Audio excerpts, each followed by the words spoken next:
Oke, mari kita mulai. Aku akan matiin komennya. Selamat malam semuanya. Selamat malam Ayo Ijo. Selamat malam semuanya. Oke, kita start dari IHSG dulu. Seperti biasa, kita start dari IHSG dulu. Apa sih yang jadi trending topik hari ini? Kayaknya hari ini nggak gitu rame dibandingin dengan 2 hari yang lalu, dimana saham-saham konglo pada berguguran ya. Dan kemarin 2 hari yang lalu tuh rame banget live-nya karena mungkin pada banyak yang nyangkut tuh di saham konglo atau mungkin salah beli gitu ya. Oke, kita akan start dari IHSG dulu. Perhatikan di sini IHSG-nya dia stagnan sideways per hari ini dan didorong oleh saham consumer goods dan consumer staples, Unilever. Selain Unilever ada Kalbe Pharma, itu di farmasi juga ya. Terus kemudian saham Big Banks juga sempat rebound di sesi hari ini. BNI naik 2,12%. Terus hari ini ada beberapa yang aktif tapi nggak signifikan.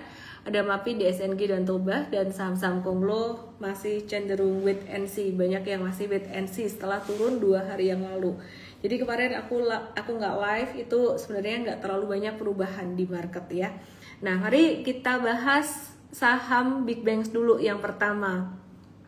Sentimennya apa sih sebenarnya yang bikin Big Banks ini belum naik kemarin ya, malah turun terus kemudian hari ini start dari BNI naik gitu. Jadi sebenarnya kemarin itu nggak terlalu banyak sentimen. Kalau kemarin Java yang aktif ya. Cuman kemarin itu BRI, BMRI, BNI turun, hari ini BNI naik, tapi sebenarnya ada beberapa sentimen positif dari Indonesia, seperti contohnya Pak Purbaya ini membuka peluang menurunkan PPN gitu. Jadi di tahun 2026 ada potensi katanya Pak Purbaya mau nurunin PPN untuk menjaga daya beli masyarakat dan mendorong ekonomi. Dan hal ini bisa menggerakkan perekonomian pastinya, pasti akan menggerakkan perekonomian. Keputusan finalnya belum diambil, bakalan dilihat dulu penerimaan negara dan juga kondisi fiskalnya sampai akhir 2025 nanti. Jadi for your information, pemerintah tuh udah naikin PPN dari 10% jadi 11% mulai di 1 April 2022 yang lalu. Kemudian per 1 Januari 2025, pemerintah tuh kembali menaikkan tarif PPN jadi 12%, tapi terbatas hanya untuk barang-barang dan jasa mewah aja. Nah, ini tuh positif buat market karena jika PPN diturunin, maka konsumen tuh punya lebih banyak uang buat belanja, meningkatkan penjualan perusahaan, dan perusahaan juga bisa tumbuh lebih baik, laba meningkat, jadi saham berpotensi terdongkrak, dan signal pemerintah itu pro konsumsi, pro ekonomi, dan pro growth bikin market lebih optimis dan meningkatkan daya beli masyarakat. Dan itu yang membuat Unilever hari ini juga ikut terdongkrak, selain karena Unilever ada pergantian direksi juga, ada pergantian direktur juga gitu ya.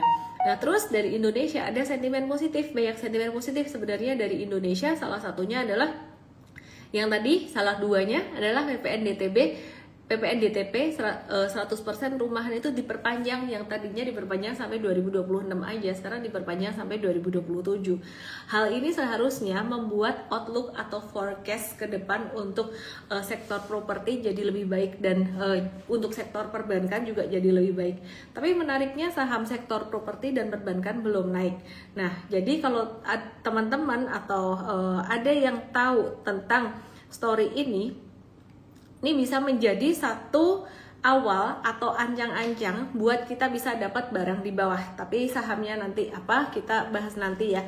Jadi kalau ngelihat secara tren saat ini memang sektor perbankan trennya itu masih tren turun. Tapi buat kacamata value investor mungkin mereka akan melihatnya dari kacamata berbeda. Kalau kacamatanya super trader, banking, no, belum gitu ya, jadi trennya belum oke. Tapi kacamata value investor mereka bisa dapat di bawah saat ini, benar-benar di bottom, dan mungkin tahun 2026-2027 pada kangen pada momen bottom saat ini. Oke, sebelum saya bahas tentang sahamnya apa, aku pengen ngebahas lagi tentang PPN DTP ditanggung pemerintah 100% hingga tahun 2027 ini. Nah, kebijakan PPN DTP ditanggung ditanggung pemerintah untuk sampai 100% ini tuh disebut sendiri oleh Pak Menteri Keuangan Pak Purbaya ya. Tujuannya buat ngedorong sektor properti dan nambah perekonomian, menggenjot perekonomian nasional. Tapi ada beberapa catatan penting buat ngeklaim insentif, seperti contohnya berlaku untuk rumah tapak dan rumah susun, harga rumah maksimal 2 miliar, jadi di atas 2 miliar tuh nggak dapat gitu. Nah, terus hanya untuk satu orang pribadi, kemudian rumah belum pernah dipindah tangan, kan ada beberapa syarat. Rumah harus punya kode identitas dari lembaga tertentu, dan juga akan diatur lewat peraturan Menteri Keuangan gitu. Dengan aturan ini, sekitar 40.000 unit rumah itu bakal menikmati insentif bebas PPN. Hasilnya bisa bikin harga rumah jadi lebih terjangkau buat masyarakat gitu ya. Nah, sebenarnya ini impact positifnya tuh lebih ke sektor perbankan, terutama perbankan yang terkait dengan KPR ya, yaitu apalagi kalau bukan BBTN. Nanti kita akan bahas. Nah, kalau dari sektor propertinya sendiri, sektor properti yang banyak melantai di bursa, itu barang-barangnya kebanyakan di atas 2M sebenarnya. Ada sih di bawah 2M, pastinya juga akan kedampak positif, cuman kebanyakan 2M. Oke, mari kita mau bahas saham-saham dari sektor perbankan. Tapi sebelumnya aku mau nambah satu sentimen positif lagi deh buat Indonesia, di mana IMF itu merevisi naik target pertumbuhan ekonomi Indonesia ya. Jadi apa yang dikerjakan oleh Pak Menteri Keuangan Purbaya mungkin bisa berdampak positif buat pertumbuhan ekonomi. Jadi IMF ngeluarin outlook terbaru dalam Oktober 2025 ini ngerevisi naik proyeksi pertumbuhan ekonomi Indonesia pada 2025 dan 2026. Masing-masing naik jadi 4,9% secara tahunan dibandingkan outlook sebelumnya itu di 4,8%. Nah, terus IMF juga ngerevisi proyeksi pertumbuhan ekonomi global itu 2025 itu naik 3,2%, sebelumnya 3% gitu. Ya, jadi kalau 2026 itu tetap di 3,1%. Ya, kalau lembaga lain gimana? World Bank itu ikut merevisi juga, naik dari 4,7 sampai 4,8%. Terus alasannya kenapa? Karena didorong dengan ekspansi fiskal dan stimulus dari pemerintah. Nah, terus kemudian ADB, Asian Development Bank, itu justru malah nurunin proyeksinya 5% jadi 4,9% karena alasan perang tarif dan ketidakpastian perdagangan global, kira-kira kayak gitu. Nah, terus kita mau bahas dulu yang pertama sektor perbankan, dan kemudian yang kedua kita akan bahas untuk saham-saham yang terdampak dari PPN DTP ditanggung pemerintah hingga 2027. Oke, aku akan share chartnya yang di TokTok yang di YT, langsung aja ke IG aku @elonmay_official.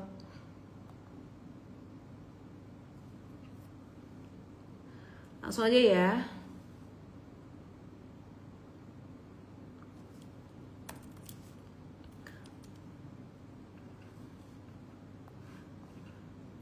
Nah, ini BCA ini udah valuasinya sangat murah banget. Mungkin aku nggak perlu ngulang lagi ya, udah sangat murah sekali.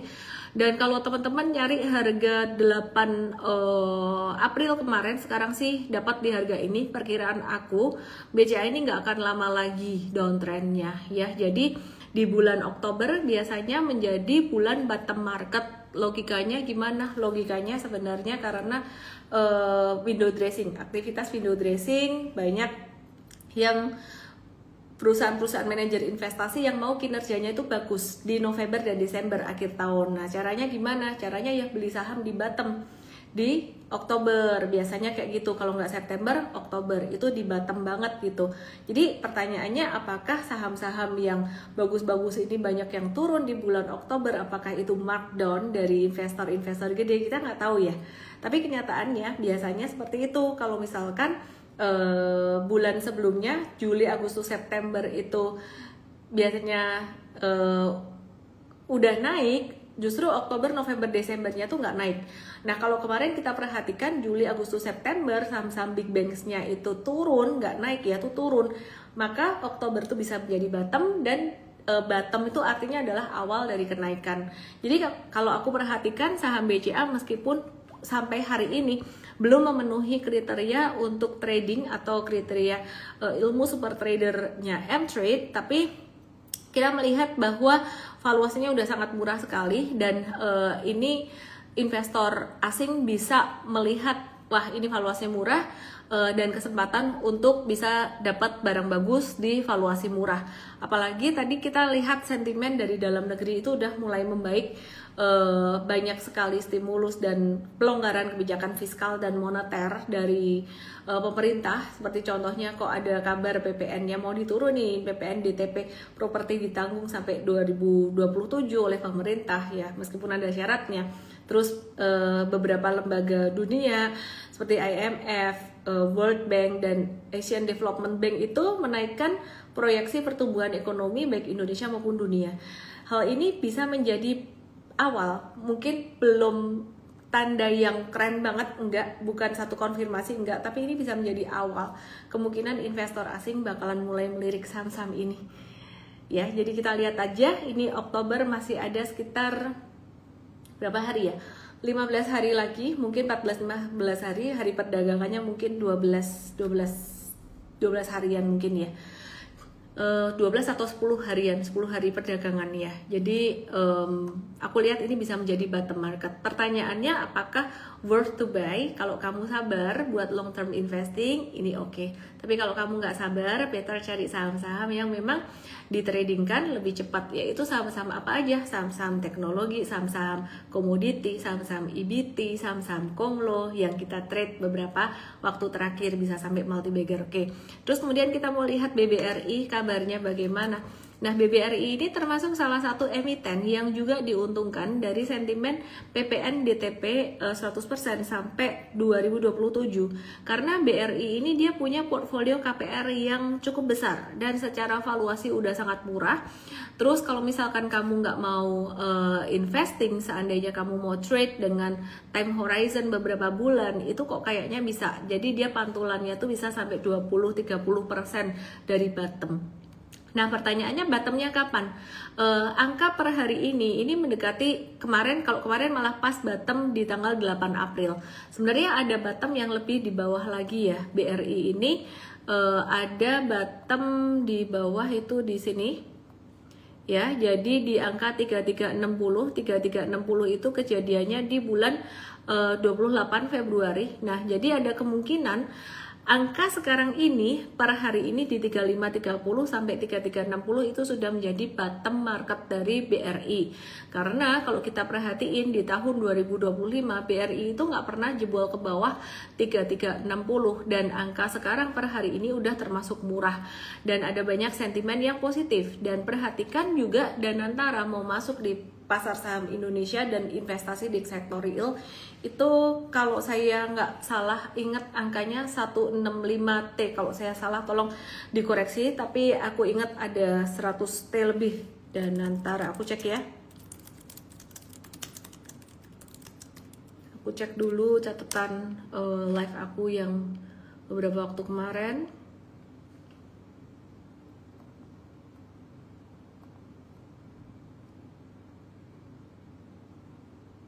Ya kurang lebih lah ya, kalau salah aku dikoreksi aja.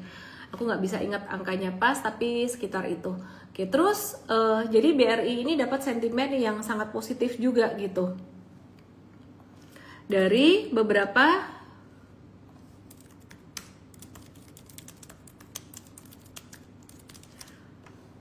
sentimen yang aku udah bahas tadi. Terus kemudian saham perbankan lain gimana? Banyak banget yang nanya, kenapa perbankan belum gerak?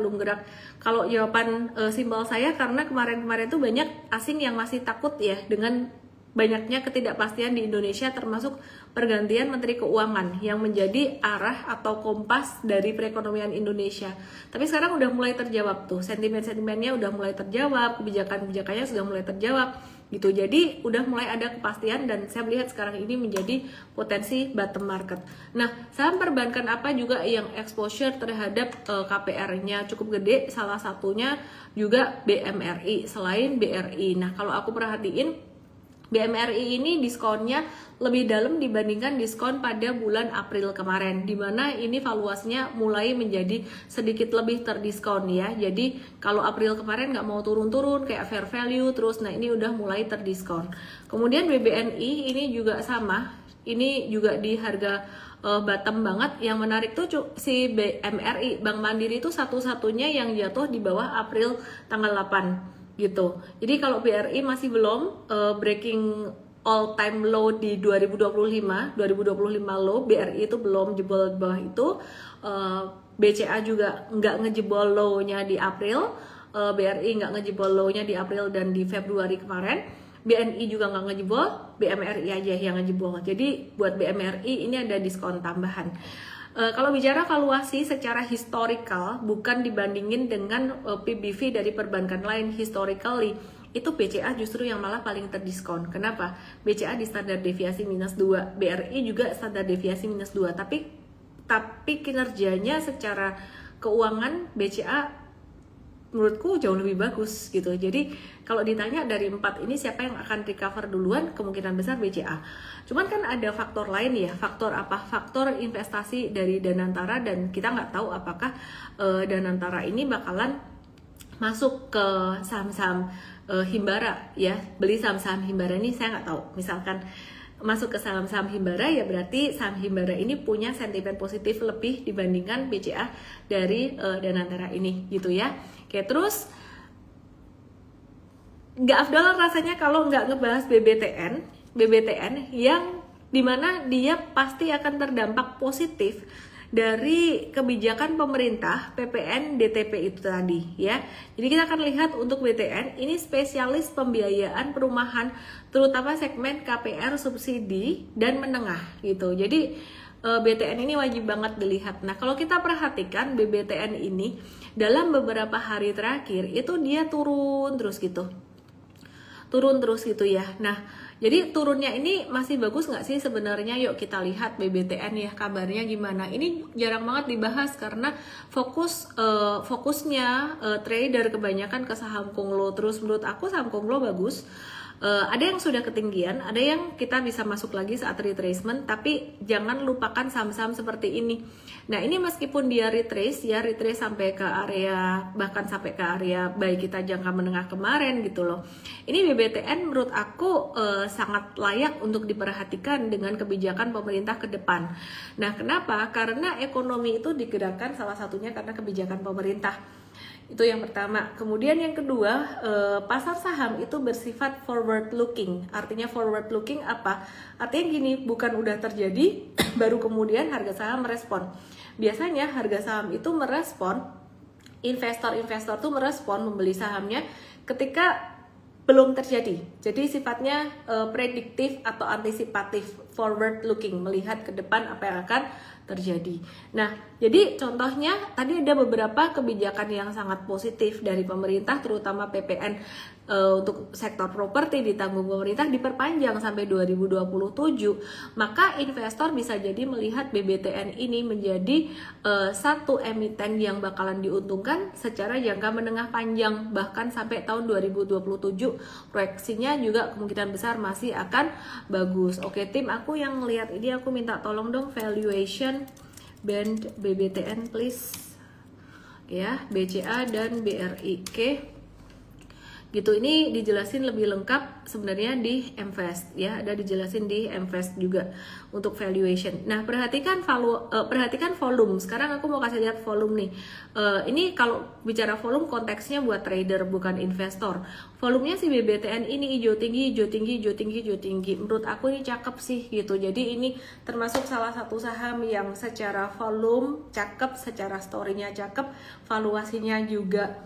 Aku cek dulu valuasinya BBTN masih di standar deviasi -1 di bawah rata-rata, meskipun dia nggak sampai di bawah minus di standar deviasi -2. Diperhatikan ya. Ini BTN, ini BCA, ini dikasih sama tim aku nih. Thank you. Oke, nih lihat di Igoi aku @ellen_official. Disclaimer, saya nggak suruh kamu beli saham apapun, aku cuma mau ngebahas dari segi sentimen dan juga dari teknikalnya. Perhatikan BBTN di sini. Kuning adalah rata-rata dan saat ini dia berada di standar deviasi -1 yang ditok-tok yang di YT. Ke Igoi aku aja @ellen_official supaya kamu bisa melihat datanya. Di standar deviasi -1 dan pernah di -2 itu kapan? Sebentar ya. Saya mau kasih lihat kalian BTN pernah di standar deviasi minus 2 itu ini di Maret tanggal 24. Oke, aku mau kasih tahu satu fakta yang menarik dari saham BTN dan juga dibandingkan saham-saham big banks lainnya.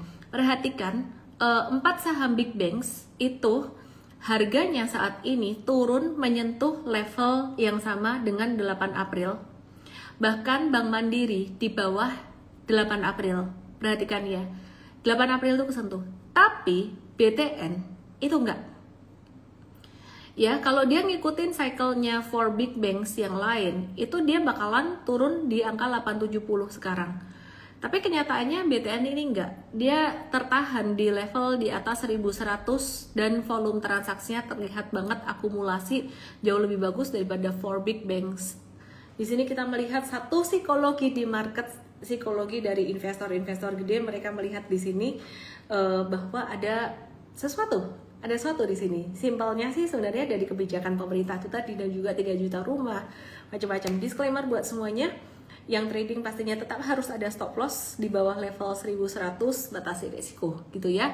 Yang saat ini justru malah menjadi watchlist yang sangat menarik sekali BTN-nya. Di harga berapa? Sekarang pas banget di area supportnya gitu. Jadi aku personally juga kok kayaknya tertarik melihat BTN ini. Disclaimer semuanya, apa yang aku omong bisa jadi it works atau bisa jadi enggak. Kalau enggak ya tinggal siapin stop loss aja. Kenapa enggak? Analisis bagus apapun, kalau ada surprise di market bisa jadi failed juga gitu loh. Bisa jadi intinya tuh gak ada satu hal yang kepastian di market tuh gak ada gitu ya. Jadi kamu ngelihat satu saham bagus, tiba-tiba Donald Trump malam-malam tantrum, kamu lagi bobok dia tantrum gitu. Indonesia ditarik 100% jeder, ya udah jatuh semua tuh saham Indonesia. Oke. Terus mari kita lihat BCA ya. Kalau tadi BTN, sekarang kita lihat BCA valuasinya. Nah ini aku kasih lihat kamu, BCA tuh juarang valuasinya ya Tuhan. Valuasi BCA nih anjlok-jlok di bawah standar deviasi minus 2, ini murah pol. Current PBV-nya 3,49 kali. Kalau kamu bilang masih mahal ya, kayak kali BCA dibandingin yang lain ya masih mahal terus. Tapi sekarang ini valuasinya murah pol sih. Sebenarnya kalau value investor ini tuh momen yang bagus gitu. Cuman value investor beda lagi sama dividen investor. Kalau value investor momen yang bagus, tapi dividen investor nggak suka BCA gitu. Valuasinya dividen yieldnya biasanya nggak terlalu gede. Nah kalau dividen investor mereka lebih suka saham-saham batubara biasanya gitu. Jadi saham-saham batubara tuh biasanya bagi dividennya lumayan, kayak TMG, ADI, PTBA, terus komoditas Akra kapan hari juga tahun kemarin kalau nggak salah ngasih dividen sampai 8% yieldnya gitu. Oke, mari kita lanjut dengan emiten yang lain. Tadi masih ngebahas PPN ditanggung pemerintah 100%. Kita mau bahas beberapa saham dari sektor properti. Sekali lagi, aku mau kasih tahu bahwa saham-saham banking tadi itu bukan buat trading, kecuali BTN yang mungkin buat trading trennya udah mulai kelihatan ada tanda-tanda akumulasi. Jadi kalau BCA, BRI itu kayaknya buat investing lebih cocok gitu ya. Oke, mari kita lihat. Sebenarnya SMGR INTP juga kedampak positif sih dengan program 3 juta rumah juga gitu. Tapi nggak terlalu signifikan. Mari kita lihat sektor properti. Yang pertama SMRA, ini banyak proyek township dengan rumah menengah gitu. Jadi developer dengan portfolio rumah tapak atau apartemen dengan segmen di menengah ke bawah, di bawah 2M itu yang diuntungkan dari PPN DTP 100% itu tadi. Oke, yang pertama kita lihat SMRA Sumarekon Agung, trennya masih jelek banget untuk trading ya, tapi mendekati supportnya. Jadi mungkin wait and see dulu teman-teman. Mungkin bisa jadi watchlist, tapi ini kalau ilmu super trader sebenarnya belum oke trennya ya. Kalau kacamata value investor ya ini valuasinya lagi diskon banget gitu. Cuman kalau value investing biasa sahamnya geraknya lambat gitu. Jadi yang suka trading, yang suka cuan cepat mungkin nggak seneng.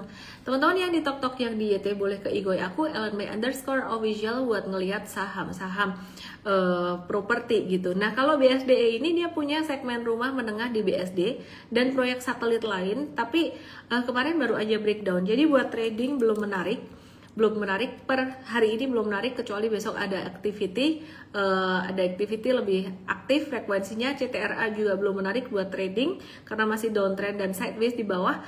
Dia fokusnya perumahan menengah di banyak kota di Indonesia. Dia juga akan dapat angin segar dari sentimen PPN DTB diperpanjang sampai 2027. P1 ini juga dia walaupun terkenal high end, mereka juga masuk ke middle market lewat proyek rumah, tapak, dan apartemen. Terus kemudian ada Demas Pura Delta Lestari ya, ini saham investing, value investing semua. Ini walau inti bisnisnya kawasan industri, mereka juga punya residential. Jadi Demas ini masih satu grup sama BSDE. Nah, cuman teman-teman ini kalau bicara soal saham properti ini kita lebih melihat ke valuasinya ya. Kalau untuk trading bentuknya kok masih belum gitu. Cuman trading tuh bisa sewaktu-waktu. Hari ini aku nggak lihat, tapi mungkin 1-2 hari lagi kalau nanti jadi bagus bisa jadi watchlist. Patternnya jadi bagusnya gimana, belajar di M-Trade. Ada kode promo nggak malam hari ini? Oke, nanti di akhir ya. Teman-teman yang di TokTok yang di IT langsung aja ke IG aku @ellenmay_official. Mari kita lihat saham BSDE valuationnya gimana per hari ini. Dia turun lagi di bawah standar deviasi -1. Saham value investing seperti ini gerakannya agak lambat, nggak seksi. Kalau aku sih lebih suka saham super trader, tapi perlu dikombin juga sebenarnya. Beli properti atau beli saham properti saya kok ya susah ya kalau nanya saya, jadi nggak objektif. Saya personally lebih suka saham properti gitu. Cuman kalau sektor properti ya kalau misalkan disewakan bisa dapat bagus imbal hasilnya di atas obligasi, di atas sukuk, di atas 7% ya oke. Tapi kalau sama-sama misalkan returnnya cuma 7% atau 8%, masih capek harus ngurusin propertinya, ya ini subjektif sekali lagi. Saya sih lebih memilih saham dividen gitu ya. Oke, nah ini P1 dia valuasinya murah di bawah standar deviasi -1. CTRA dia valuasinya di bawah standar deviasi -2. Ini saham yang ngasih aku cuan 1600% dari 2008 sampai 2013. Tapi bukan berarti saya bilang cerita yang sama akan terulang lagi. Dan ini SMRA dia di bawah standar deviasi -1. Jadi story-nya sektor properti ini mirip dengan sektor perbankan besar. Story-nya lebih ke value investing. Value investing biasa geraknya agak lambat, tapi ya sekali gebuk, sekali ini bisa, kalau dia works, kalian bisa dapat barang tuh bener-bener modalnya di bottom banget. Kalau trader, enggak, trader itu kan dia nunggu belokan naik, jadi mungkin ada spread selisih di sini gitu. Nah, jadi di belokan naik ini trader tuh ngejarnya pas dia naik lagi.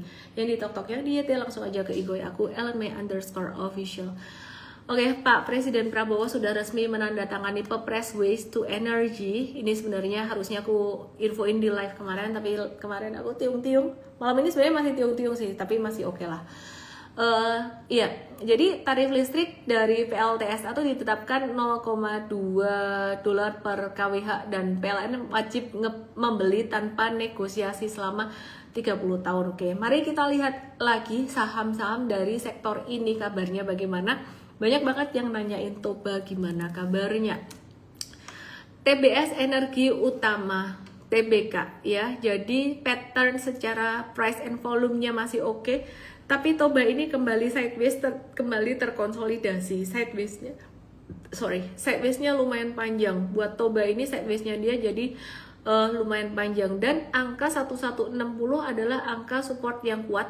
Jadi teman-teman kalau misalkan mau buy on weakness di 1160 itu adalah best price-nya sekarang. Artinya tidak jauh dari area stop loss. Kalau di atas itu jarak ke stop loss jadi agak jauh, jadi resiko lumayan gede. Teman-teman yang di TokTok yang di YT langsung aja ke IG aku @ellenmay_official. Ya, jadi Toba lagi di support, tapi disclaimer dia justru malah patah dari tren naik jangka panjangnya dia. Kenapa? Karena sideways-nya agak lama. Nah, dia jadi masuk antara stage 3 atau stage 1 lagi. Kalau teman-teman dari M-Trade Academy atau workshop super trader kita melihat ini pasti tahu ya. dia siklusnya masuk kemana. Tapi secara price and volume sampai per hari ini masih konvergen, artinya masih belum ada tanda distribusi atau belum ada tanda distribusi yang signifikan. Jadi kalau ditanya ini ada merah tebal di sini, merahnya di sini, tapi belakangan udah pas merah di sini udah nggak tebal lagi volumenya. Berarti tidak ada tanda distribusi yang signifikan gitu. Oke ya. Terus itu Toba, kemudian MHKI, kita lihat saham ini tanggal 16 Oktober per hari ini. Ya, MHKI ini dia masih uptrend terus, tapi kayaknya kok nggak worth it kalau kamu hajar di harga sekarang 288. Kenapa? Karena ini udah ngebentuk tiang kayak gini, ini resikonya lumayan gede sih. Kalau aku ngelihat lebih aman di Toba ada sideways-nya gitu. Ini kayak terlalu disereng-sereng banget gitu.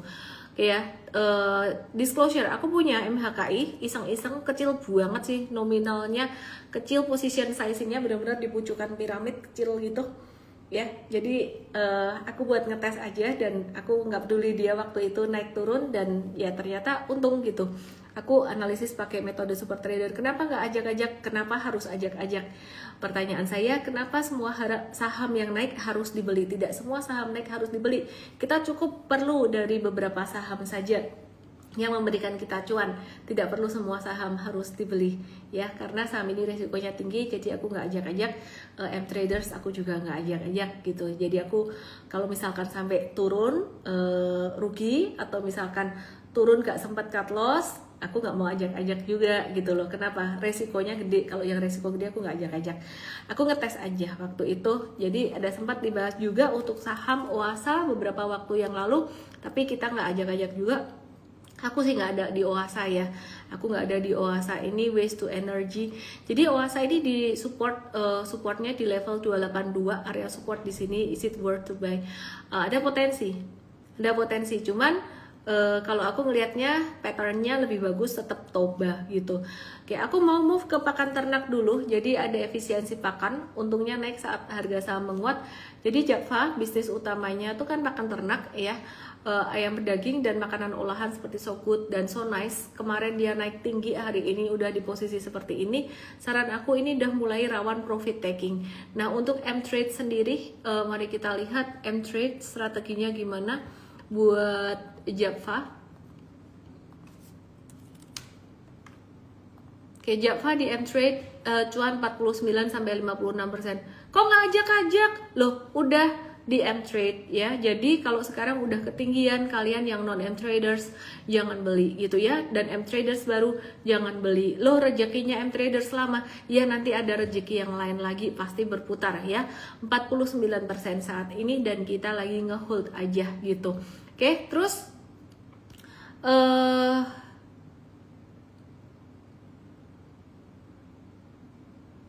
aku mau bahas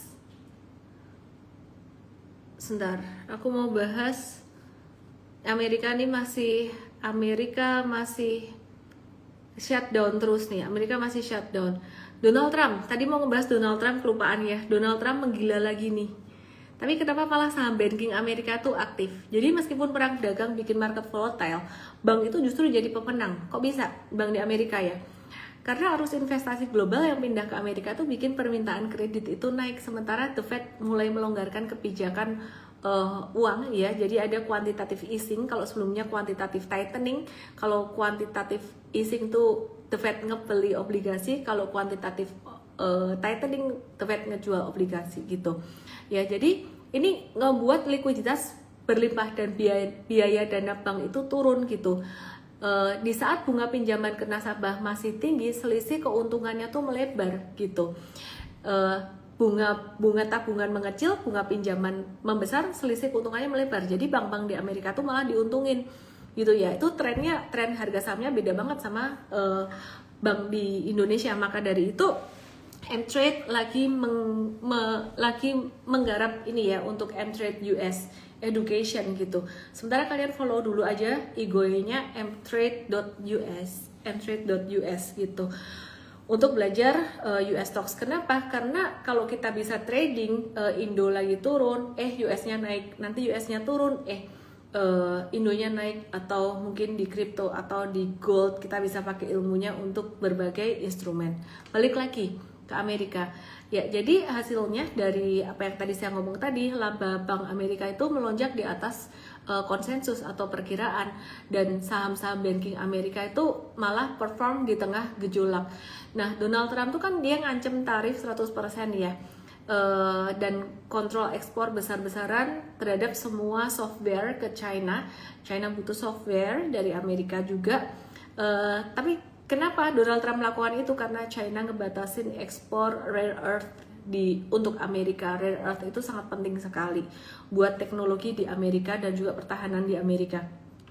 Terus Trump tuh juga ngancem ngeblokir perdagangan minyak goreng China.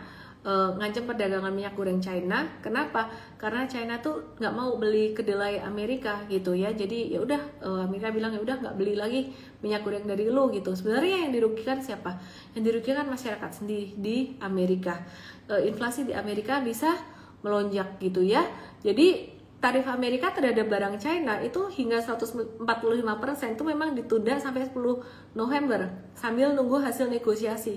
Nah, China sebelumnya udah ngebales dengan tarif 125%. Kalau Bapak Ibu lupa, teman-teman lupa, terhadap barang Amerika. China juga ngejatuhin sanksi ke anak usahanya pelayaran Korea Selatan milik Amerika Serikat gitu ya. Terus tarif baru pada furniture, kabinet, dapur, dan produk sejenis itu udah mulai berlaku di Oktober ini. Nah, efek dominonya ketika Amerika mengenakan tarif impor tinggi ke China, otomatis barang China jadi lebih mahal. Padahal banyak perusahaan di Amerika itu yang dia ngandelin bahan atau komponen dari China. Contohnya Apple, itu butuh chip. Tesla butuh komponen baterai dan elektronik otomotif. General Motors butuh spare part dari China. Akibatnya biaya bahan baku naik, ongkos produksi dalam negeri naik, perusahaan terpaksa ikut naikin harga jual, dan bisa terjadi inflasi. Menurut Goldman Sachs, lebih dari 50% biaya tarif itu ditanggung konsumen, sehingga muncul tekanan inflasi. Kalau inflasi naik, daya beli bisa turun, penjualan perusahaan bisa tertekan, dan suku bunga naik, biaya operasional perusahaan naik, margin turun. Nah, banking itu untung dari mana? Banking Amerika kok bisa untung? Banyak uang masuk ke Amerika. Jadi Menteri Keuangan Amerika Scott Bessent itu memperingatkan kemungkinan decoupling. Decoupling itu apa? Pemutusan hubungan ekonomi Amerika China. Ya, pemutusan hubungan ekonomi jika China terus membalas Amerika. Sebenarnya ya gimana? Ada balasan karena ada dibentung dulu. Lu bentung, gue balas. Lu bentung, gue balas gitu loh. China begitu. Kalau lu nggak rese sama gue, ya gue nggak balas gitu. Berarti yang salah siapa? Ya yang mulai kan. Nah, meskipun ini bukan tujuan utama Amerika untuk decoupling atau pemutusan hubungan ekonomi, karena Amerika Serikat masih butuh satu sama lain, ini melukai Amerika juga sebenarnya. Nah, decoupling ini bikin perusahaan global itu mindahin produksi investasinya ke Amerika, dipaksa gitu loh. Karena kalau hubungan dagang Amerika dan China itu makin renggang, biaya dan resiko bisnis di China jadi lebih tinggi, misalnya kena tarif, rawan sanksi, dan sebagainya. Jadi sebenarnya yang dilakukan Trump ini ada gunanya juga buat Amerika. Kenyataannya banyak perusahaan yang mau investasi ke Amerika. Contohnya Toyota dan Mazda bangun pabrik di Alabama. Intel itu investasi lebih dari 20 miliar untuk pabrik di Ohio. TSMC itu investasi lebih dari 40 miliar di Arizona. Terus Stellantis itu juga investasi di Amerika. Apple itu juga memperluas produksi Mac and chip di Texas dan Arizona ya, jadi lewat kerjasama dengan TSMC. Jadi yang dilakukan Trump sebenarnya lumayan berhasil sih untuk membangkitkan industri di Amerika ya, jadi plus minus lah impactnya. Nah, jadi kita mungkin ngintip dikit ya, kita ngintip dikit saham Amerika. Mungkin teman-teman yang di Indostox nanti aku akan bahas lagi saham-saham yang kalian pengen bahas, misalkan saham Konglo atau apa. Tapi kalian lihat ini, ketika Big Banks-nya Indo turun ya, ini kita internal trading ya, persiapan untuk launch US stocks kita gitu. Jadi ya ini internal swing trading. Ketika Indostox bankingnya turun, nih lihat US stocks kayak gini nih. Ternyata kondisi makronya di sana berbeda meskipun ada perang dagang. Yang di TokTok, yang di YT lihat di Igoi aku untuk bisa lihat chartsnya. Di Morgan Stanley malah beberapa hari yang lalu dia gap up ya. Jadi kita ada swing trade di situ secara di internal tim kita, belum di launch ini. Kemudian Mtrade US layanannya belum di launch, baru ada IGOI-nya aja. Bisa follow IGOI-nya. Ini Citigroup juga naik tapi udah mulai sideways. Kinerjanya bagus semuanya. Morgan Stanley kinerjanya menguat, JP Morgan menguat, Citigroup juga menguat gitu. Oke, terus ada kabar bagus dari The Fed, di mana The Fed ini bakalan melonggarkan likuiditas. Jadi Ketua The Fed Jerome Powell bilang kalau program pengetatan likuiditas atau quantitative tightening itu, quantitative tightening itu artinya apa? Mereka tuh ngejual obligasi yang mereka jalankan selama ini, itu akan segera berakhir. Dan ini penting banget karena bisa mengubah arah ekonomi Amerika. Nah, jadi kalau dari quantitative tightening berubah jadi quantitative easing, The Fed ngebeli obligasi, uang beredar makin banyak, ekonomi itu kayak didorong atau distimulus, dan ini bakalan bagus buat Amerika. Di sisi yang lain, Ray Dalio terus mengingatkan bahwa tingkat hutang Amerika itu tinggi banget, dan ini seperti bubble yang siap pecah sewaktu-waktu, seperti bubble yang siap pecah, siap crash sewaktu-waktu. Jadi tipsnya bagaimana? Money management nomor 1 di Mtrade Academy, kalian perhatikan portfolio Pinnacle. Kalau mau trade US stocks itu masih bisa, tapi hati-hati, semakin ke atas semakin profit taking. Oke, terus kemudian aku mau bahas Indonesia. Aku mau bahas Indonesia, PPN berpeluang diturunkan, harga eceran rokok nggak naik, PPN DTP diperpanjang, udah tadi dibahas, pertumbuhan ekonomi Indonesia direvisi naik, sektor yang diuntungkan perbankan, consumer goods and retail, properti dan juga construction, beberapa udah aku bahas, aku mau bahas Unilever sekarang. Dan juga aku akan bahas beberapa pertanyaan yang banyak ditanyain. Unilever hari ini per hari ini breakout, dan secara tren cakep banget, dia nurut banget sama garis merah ini ya. Jadi ini akan Unilever terdorong sentimen positif, daya beli masyarakat berpotensi menguat dengan apa yang diberikan oleh pemerintah saat ini, stimulus-stimulus ya. Dalam jangka pendek berpotensi menguji area 2170 sampai 2200-an. Unilever naik dengan volumenya cakep banget, bentuknya akumulasi seperti ini. Oke, disclaimer teman-teman semuanya ya.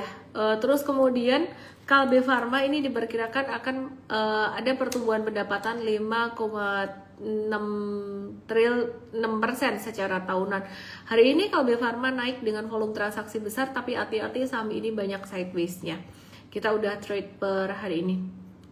BBTN aku udah bahas tadi, itu ada menggelar rapat umum pemegang saham luar biasa buat spin off atau melepas anak usaha syariahnya gitu. Jadi dengan akan ada spin off unit usaha syariah menjadi bank syariah nasional gitu. Dengan akuisisi Bank Victoria Syariah ya senilai 1,6 T, Bank Syariah Nasional bakalan punya ruang bertumbuh yang lebih besar ya. Terus kemudian aku mau bahas beberapa pertanyaan kalian. Jadi view aku malam hari ini ngebahas tentang sentimen positif dari dalam negeri yang bakalan ngedongkrak dalam negeri, makro dalam negeri, berpotensi memberikan dampak positif buat sektor perbankan yang selama ini masih jongkok terus. Mungkin jadi anginnya belum angin kencang, tapi udah mulai angin kayak niup-niup gitu ya. Kayak itu yang pertama. Kemudian tadi aku ada bahas sektor properti yang masih di bawah tapi udah ada sentimen positifnya, jadi mungkin wait and see. Jadi sekarang aku akan bahas Brian Lee, dia nanya PGO dari SSIA-nya dia lagi rugi, baiknya hold atau cut loss. Brian, aku saranin kamu belajar di Mtrade, bentar lagi aku kasih kode promonya ya, jadi belajarin caranya baik-baik ya. PGEO best price di 1305, di bawah 1305 itu pembatasan risiko atau stop lossnya. Kalau minus 9% berarti kemungkinan Brian belinya di sini nih, pas lagi breakout di sini. Dan kalau nangis biasanya belinya kegedean. Maka dari itu belajar di Mtrade Academy, videonya ditonton urut ya. Portfolio Pinnacle wajib ditonton, money managementnya ditonton dulu selesai, terus nonton morning briefing Mtrade. Intinya PGEO level stop lossnya di bawah 1325 harusnya ya. Di bawah 1310, oke. Terus kemudian SSIA buat teman-teman M-traders dan super traders pasti tahu patternnya ini seperti apa, harga dan volume masih konvergen. Cuman sekali lagi big money, the whale itu kalau lagi ngajak nyelam atau ngajak lagi markdown, lagi mau ngumpulin barang, itu memang markdownnya memang agak kejam ya. Jadi ini dari atas sampai sini nih turun sampai 41% markdown, 41% tuh aku baru tahu ini. Dengan pattern masih cakep banget, pattern volumenya masih cakep banget seperti ini ya. Jadi dia turun dengan volume transaksi kecil. Tadi kita turunkan stop lossnya supaya nggak kena ke support. Kalau stop loss di level saat ini justru kena support ya, support best price nya 1695. Seperti yang kita udah antisipasi, si SSIA ini berpotensi akan sideways dulu sebelum dia lanjut naik dan berpotensi membentuk pattern double bottom. Disclaimer teman-teman, ya meskipun patternnya cakep, tidak ada kepastian di market ya, jadi bentuknya kemungkinan akan menjadi seperti ini.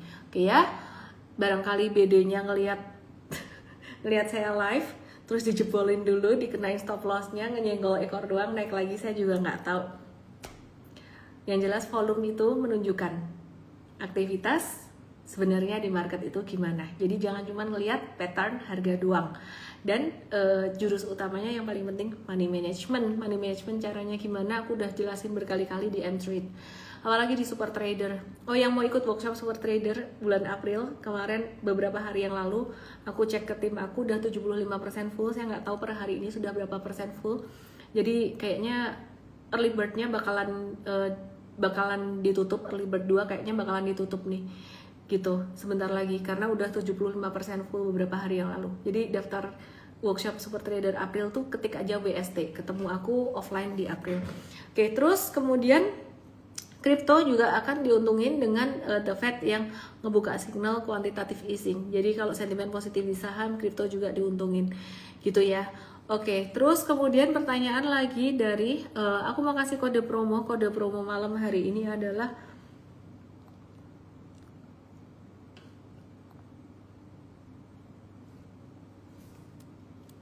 kode promo hari ini adalah OCT 16. OCT 16 itu kode promo untuk teman-teman yang mau ikut M-Trade. Saran aku penting banget yang mau ikut M-Trade, kalian begitu ikut M-Trade yang kalian tonton adalah akademinya. Jangan cuman ngeliat trading ideas-nya aja, itu salah banget. M-Trade Academy adalah SOP-nya. Jadi kalau mau tahu kita tradingnya bagaimana, kamu lihat M-Trade Academy, kemudian trading ideas-nya boleh dilihat dan dipahami. The why, kenapa beli ini, kenapa beli itu, kenapa jual ini, kenapa jual itu. Kalau bingung prakteknya gimana, nonton morning briefing jam 8.15. Rajin nonton itu. Pangkal cuan. PTBA Charles Atma. Hai Charles, udah lama nonton live aku, rajin banget kamu. Thank you udah rajin nonton live aku. PTBA per hari ini dia masih merah, kemarin jatuh. Buat trader wait and see dulu ya karena kemarin breakdown. Buat investor, terutama dividen investor, ini justru beautiful. Kenapa? Dividen investor dapat harga makin di bawah, nanti dividen yieldnya dia makin besar berarti. Jadi kemungkinan bisa sekitaran 10%-an di harga sekarang ini. Jadi kalau misalkan mau nabung buat dividen investing, makin ke bawah makin beli. Tapi sekali lagi mesti diatur MM-nya dulu, jangan habisin duit buat ini. Teman-teman yang di TokTok yang di YT ke Igoy, aku @ellenmay_official, dan jangan lupa kalian juga follow Igoy-nya Instagram mtrade_id untuk saham Indonesia ya. Aduh, aku bisa diblok di TokTok nih ngomong Igoy-nya. Oke ya, jadi mtrade_id untuk Indo Stocks, sedangkan untuk US Stocks kalian bisa follow mtrade.us, mtrade.us di sini ya. Nah, di sini ini untuk US Stocks.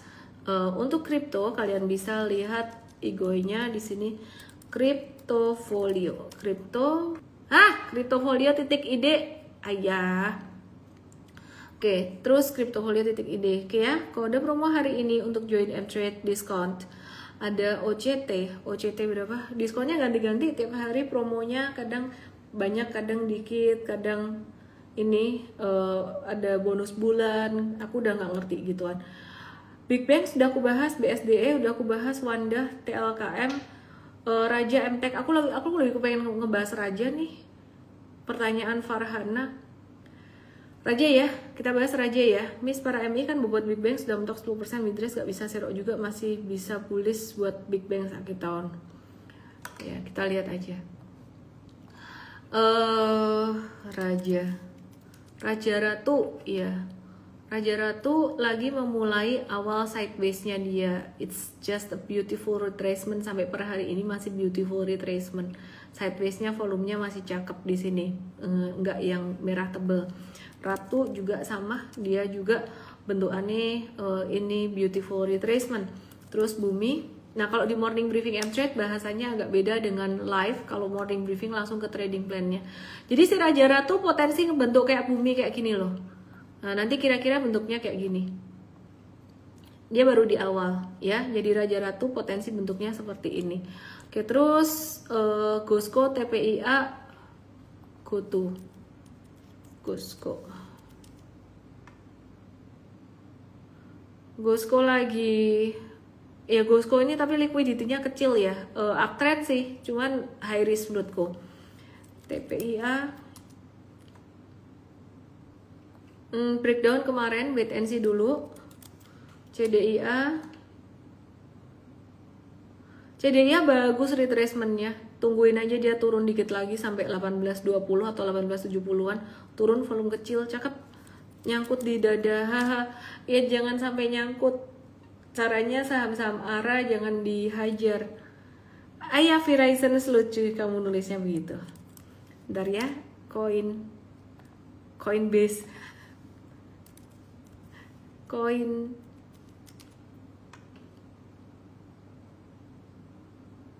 di support AADI. Koin lagi di support AADI, cakep sih buat dividen investing.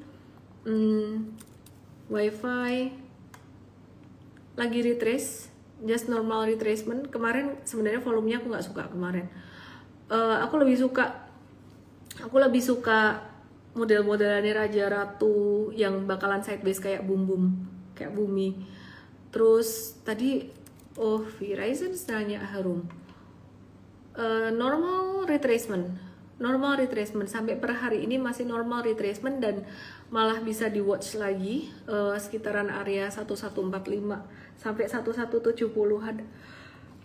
Ngantuk. Besok mau bangun jam 4 pagi, mau ada trip.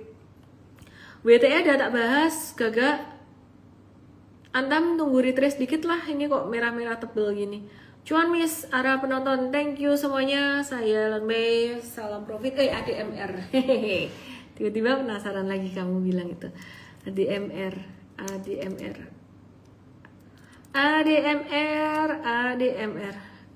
cakep retrace-nya, model-modelannya kayak Raja Ratu, kayak bum api. Tunggu turun dikit lagi api tuh. Iya. MBMA api juga retracement-nya sama, modelannya Raja Ratu, menyusul kayak bum sama apa tadi, sebelumnya ADMR, MBMA. Thank you Bu Jomelan. BBYB, mari kita lihat BBYB dari sektor perbankan, bentuknya ini retracement-nya oke juga sih, retracement-nya oke, turun volume kecil lah, baru join. ADMR kapit handle nggak? Enggak, dia mau ngebentuk flag aja. Saham cuan Miss, baik Angelica Lotus yang setia nonton, sama cuan ini juga. Iya, cuan ADMR, Raja Ratu, MBMA bentuknya bakalan kayak bum normal sideways, normal retracement, cakep lah.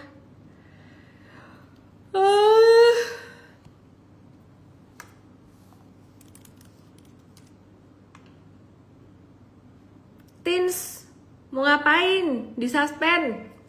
Bilang sama IDX. Bapak Ibu IDX yang nonton ini, tolong dong tinsnya dibuka suspend. M-Trade cuan 170%. Nggak bisa profit taking kalau disuspend. Ini kan perusahaan bagus, kenapa disuspend? Mari kita lihat. Tins, multi baggernya M-Trade. TINS, Tins 175-186%, gimana? Kode promonya apa ya Miss? Kode promonya OCT 16. lumayan lah. OCT 16 Dewa udah tak kasih tahu loh tadi Dewa tadi dia bakalan sideways kayak Bum Bum juga. Dewa, Raja, Ratu, MBMA, ADMR, apalagi tadi BBYB, BBTN, lagi retrace semua. Aduh, bahagia ya kalian. Malam hari ini saya bagiin banyak saham retrace, tapi nggak boleh asal ikutan beli. Saham retrace bukan berarti nggak bisa turun, cuman dia lebih kecil resikonya daripada kamu beli di pucuan. Kode promo malam hari ini buat join M-Trade OCT 16, OCT 16, OCT 16 kode promonya. Dan khusus buat kalian yang nonton live malam hari ini, cuman buat sampai jam 12 malam ini doang. Terus nonton M-Trade Academy ya. Udah ya. Gue tuh diborong asing 2 hari terakhir, ada update apa ya? Gak ngerti. Aku kalau gak ngerti ngomong gak ngerti. Nanti kalau udah patternnya bagus biasa aku baru perhatiin. Ngantuknya nular katanya. Ini masih pusing loh, tuing. Dadah, good night. Join ya guys, kode promonya OCT 16. Thank you F.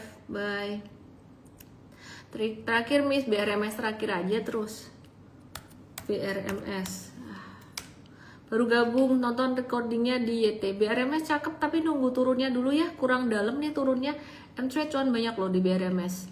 M-Trade tuh cuan banyak, cuman jangan kau hajar beli saham kita yang udah hold nih 86-95% kita hampir cepet hun, hampir 100%. Ini retrace nya kayaknya bakalan dikit doang, nggak bisa banyak nih, kita tinggal nge-hold aja, oke? Tapi banyak yang retrace saham-saham yang lain juga kok. Udah, itu aja. Dadah. Good night. Kata promo OCT 16, DM saya OCT 16, nanti di follow up sama tim aku. Good night. Hanya untuk malam ini ya. Semalam nggak live, hari ini harus 2 jam. Nggak mau. Bye-bye. M-Tech lastnya, ya ampun.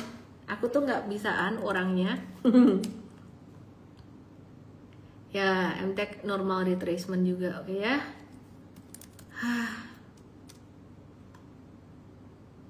Ya, pesap lagi uptrend bakalan sideways dikit, tapi masih on track. Good night, bye.